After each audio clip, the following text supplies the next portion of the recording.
Monarch का controller ये 5 HP का है। आज हम इसको ट्यूनिंग कैसे करेंगे वो मैं आपको बताऊंगा।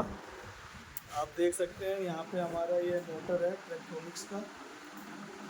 इसी मोटर के साथ ये कंट्रोलर ट्यूनिंग करेंगे और मैं आपको बताऊंगा।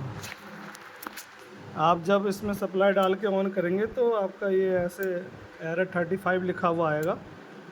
स्टॉप बटन दबाएंगे तो ये हट जाएगा, लेकिन उसके बाद एरर 51 आ जाएगा। 51 को हटाने के लिए F6 के 66 में जाना है और इसमें बिट नंबर 0 को 0 करना है और बिट नंबर 5 को 0 करना है। उसके बाद एंटर करके बाहर आ जाएंगे। उसके बाद स्टॉप रीसेट का ये रेड कलर का बटन है, इसको दबा देना है। ये दबाएंगे तो आप ये हट जाएगा और फिर आपका ये एरर 51 हट जाएगा। और इस तरह से आपकी ये सेफ्टी सब आनी चाहिए। सेफ्टी आप चेक कर सकते हैं। X2 X3 X4 आ रहा है आपका, ये X9 10 11 12 आ रहा है, X19 आ रहा है, X22 आ रहा है और X25 26 27 आ रहा है। ठीक है, ये सेफ्टी इतना ये आना चाहिए। उसके बाद इसमें हम सबसे पहले पैरामीटर डालेंगे। F5 के 13 में जाएंगे, इसको हम 0 0 कर देंगे। F5 के 13 को डालने के बाद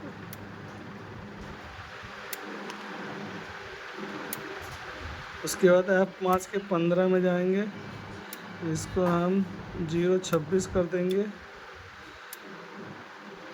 उसके बाद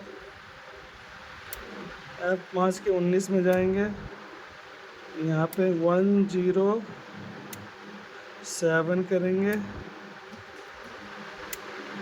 और F22 में 133 रहेगा। ठीक है,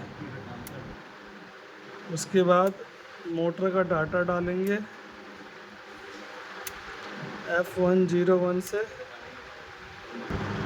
F101 में मोटर का किलोवाट डालेंगे। मोटर का जो मैंने मोटर अभी आपको दिखाया था उसका किलोवाट है 2.8, वोल्टेज है 380, एम्पियर है 8 और फ्रीक्वेंसी है 24, RPM है 120। ये मोटर का डाटा है, ये डालेंगे। उसके बाद और सबसे पहले ये भी चेक कर लेंगे हम, F1 के 0 0 में 0 होना चाहिए। F1 के 12 में ये इनकोडर का PPR होता है, ये चेक कर लेंगे। 2048 होना चाहिए, जो भी इनकोडर का PPR होगा वो होना चाहिए। और F1 के 25 में 1 होना चाहिए और F0 के 0 0 में 1 होना चाहिए। उसके बाद ट्यूनिंग के लिए F1 के 11 में जाएंगे,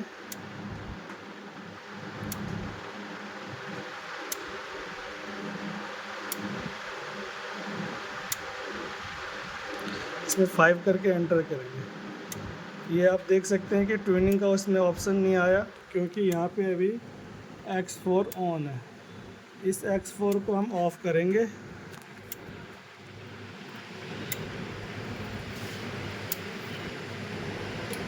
आप ये देख सकते हैं X4 ऑफ हो गया। अब दोबारा से हम ट्यूनिंग के लिए जाएंगे। F1 के 11 में 5 करके एंटर करेंगे। आप देख सकते हैं ट्यूनिंग का ऑप्शन आ चुका है। अब यहाँ पे बटन है, ये इस बटन को अप या डाउन का दबा के रखेंगे तो ट्यूनिंग होगा। अब आप यहाँ देख सकते हैं एरर 12 आ गया। ये एरर 12 इनपुट फेस लॉस का होता है, या तो आपका सिंगल फेस के थ्रू कन्वर्टर के थ्रू करते हैं तब ये आपका आ सकता है। तो इसके लिए पैरामीटर होता है, ये स्टॉप बटन से हटा देंगे। उसके लिए पैरामीटर डालेंगे FC01 बिट नंबर 14, इसमें हमें 1 करना है। 1 करते एंटर कर देना है।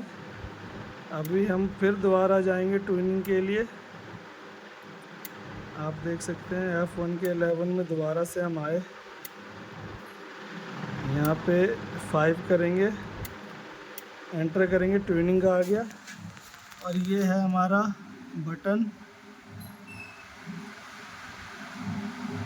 ये वाला बटन है, ये अप डाउन का होता है, इसको कोई सा भी दबाएंगे।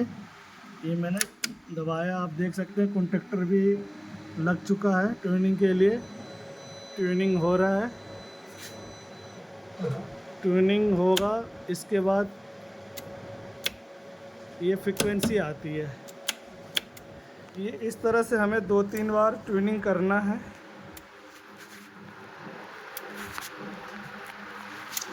दोबारा से हम जाएंगे ट्यूनिंग के लिए।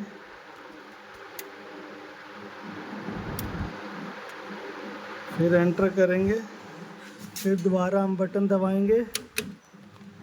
ये दोबारा से ट्यूनिंग हो रहा है।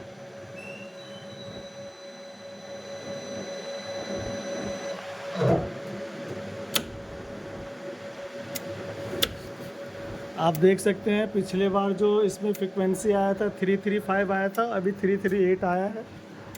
अभी हम दोबारा फिर करेंगे।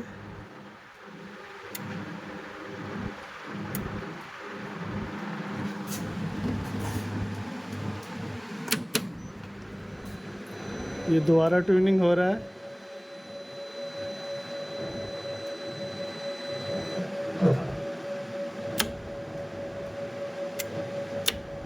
आप देख सकते हैं इस बार 337 आया है। ये इस तरह से हमें ट्यूनिंग करना है। उसके बाद ये 3 बार कर चुके हैं, एक बार और करेंगे, 1-2 बार और करेंगे इसको हम ट्यूनिंग।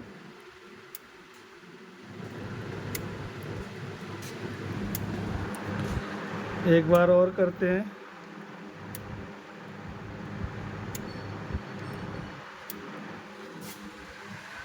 ये देखिएगा कॉन्टैक्टर ऑन होता है, ट्यूनिंग हो रहा है।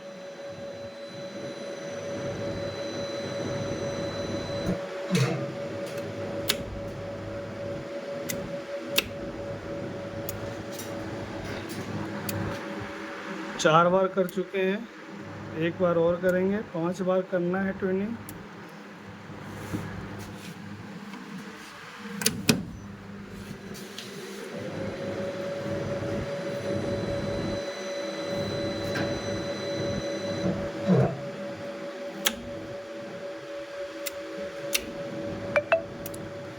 ये 4 बार ट्यूनिंग, हम 5 बार हमने कर चुके हैं। अब हम इसको चला के देखेंगे। ये यहाँ पे है, अप डाउन का बटन दबाएंगे। ये आप देख सकते हैं अप का एरो लग चुका है और ये मोटर मूव हो रहा है। अब इसको हम दूसरी तरफ चलाएंगे, डाउन की तरफ। आप देख सकते हैं दूसरी तरफ भी मोटर मूव हो रहा है। यहाँ भी आप देख सकते हैं एरो डाउन की तरफ लगा हुआ है। तो इस तरह से हमें ट्यूनिंग करना है।